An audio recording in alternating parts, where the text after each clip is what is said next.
Good evening, everyone. Well, first of all, thank you so much for joining us.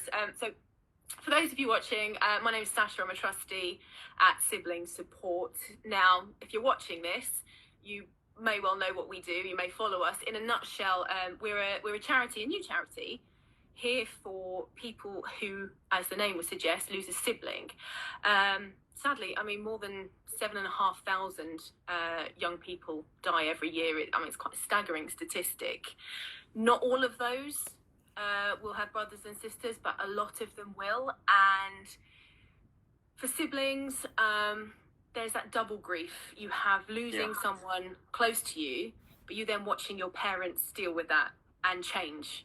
So you lose part of your parents. So it is it's a particular kind of grief, and as you can tell, I'm joined now by Ben. I mean, it's National Sibling Day today, which is why we're talking about this.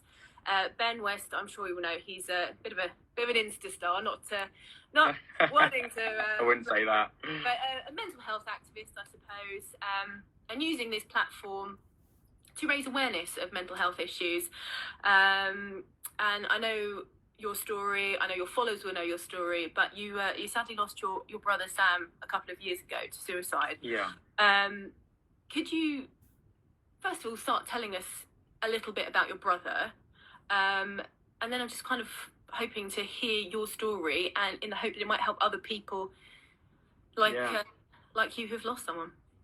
Definitely, and I think these conversations are incredible, by the way, because and what Sibling Support is doing is just wonderful, because I remember when I was going through what I was going through, it felt very much like this was the conversation that was pushed to the back. It wasn't the one that was at the forefront, and I kind of felt like there wasn't very much out there for me as a sibling in terms of support.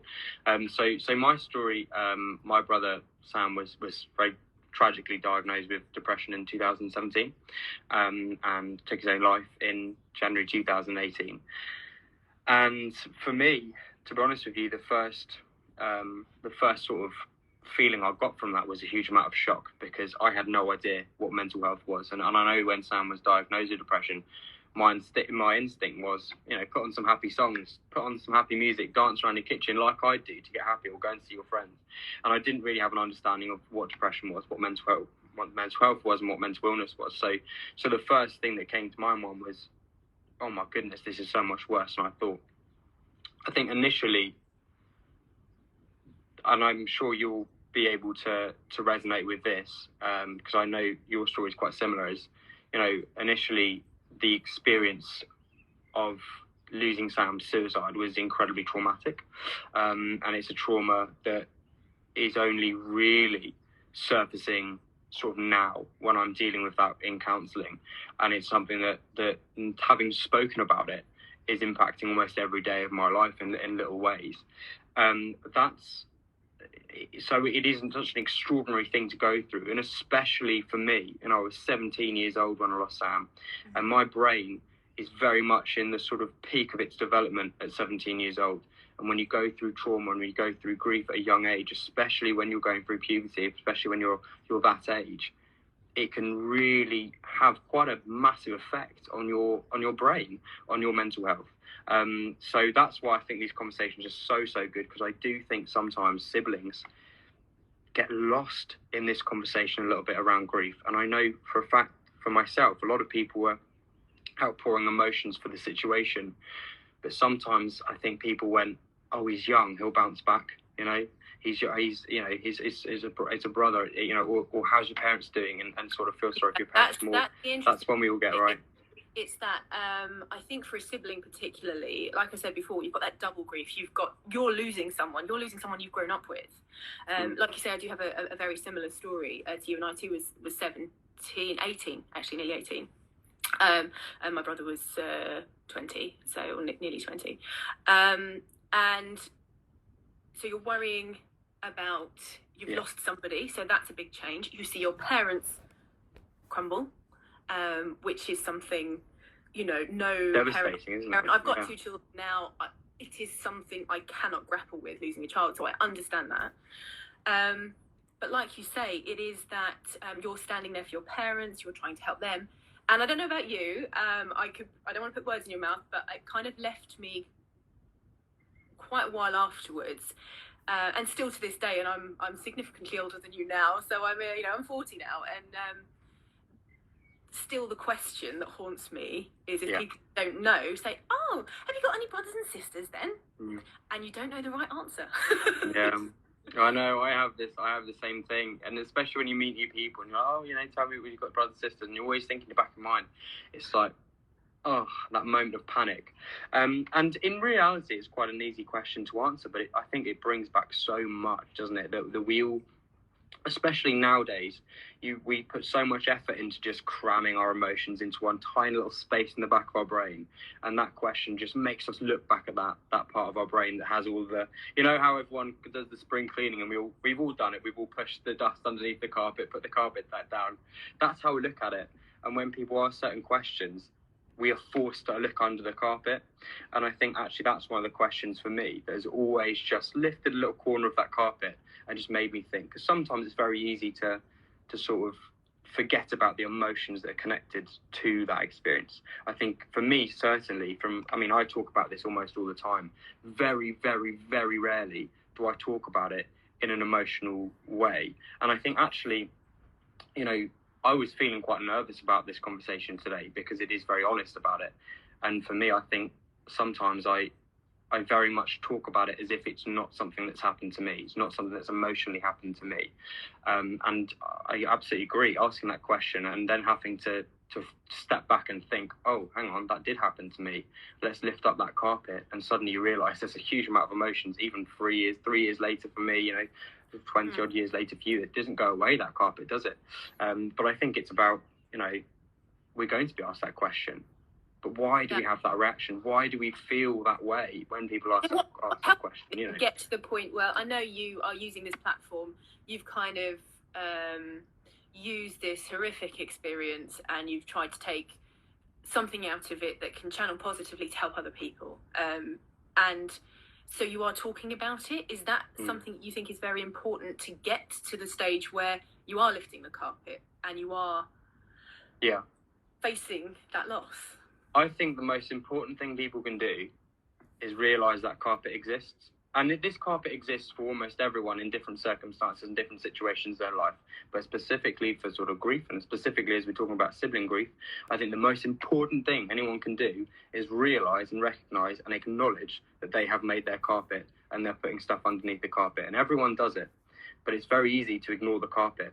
But as soon as you can realise, oh, I am just sweeping under the carpet here, I am just putting it into a corner, and realise you're doing that, and then try and ease yourself into feeling more comfortable at lifting up that carpet and having a look.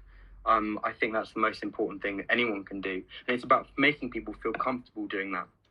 And the question of have you got siblings or questions about it, and like you said at the beginning, and I don't think I actually answered it, but tell us about Sam, that's always been for me one of the questions that basically says have a little peek under the carpet, but I know it's there.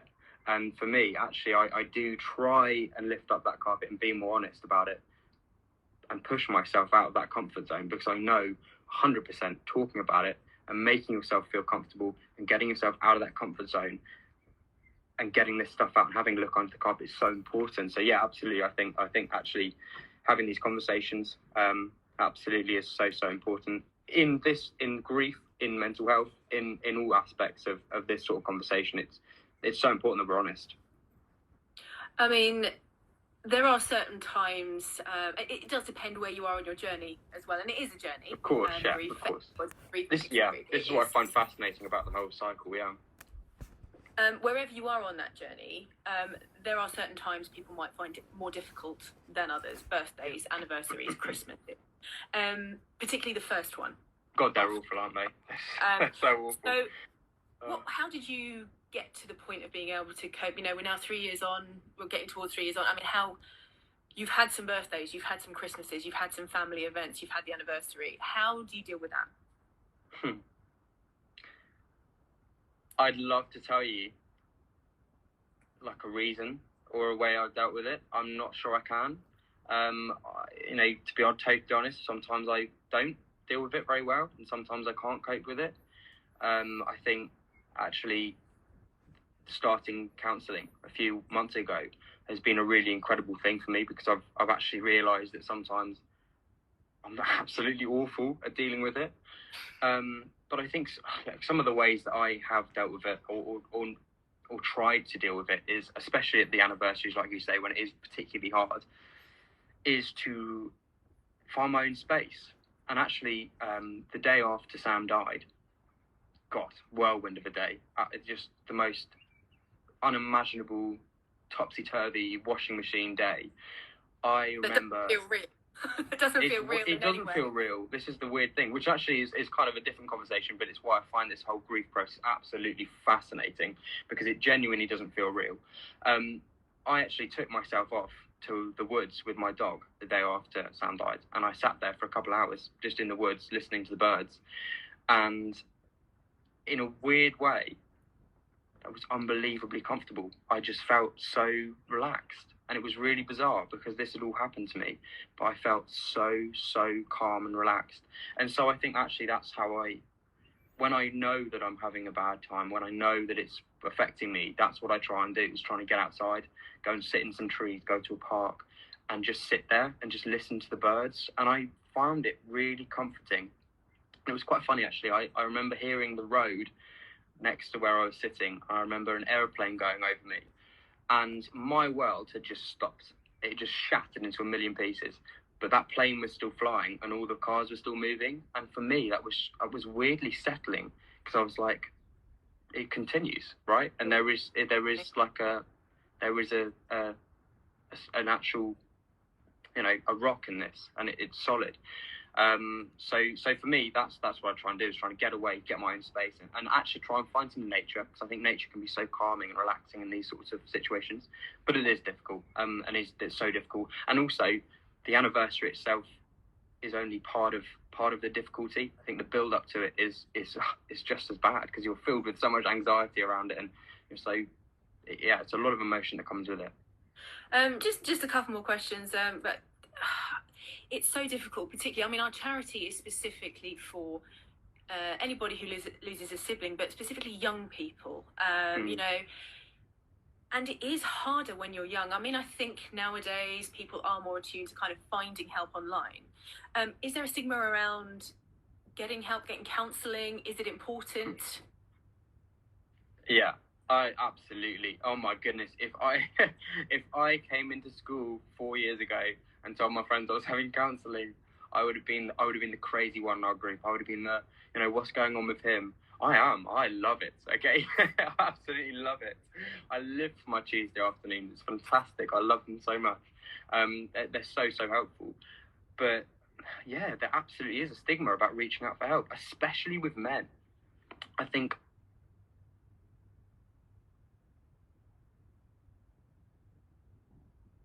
sort of the conversation around grief and loss is this idea that we've got to tackle it on our own. We've got to be able to deal with this. We've got to be strong. We've got to get through it. Get your head down and get through.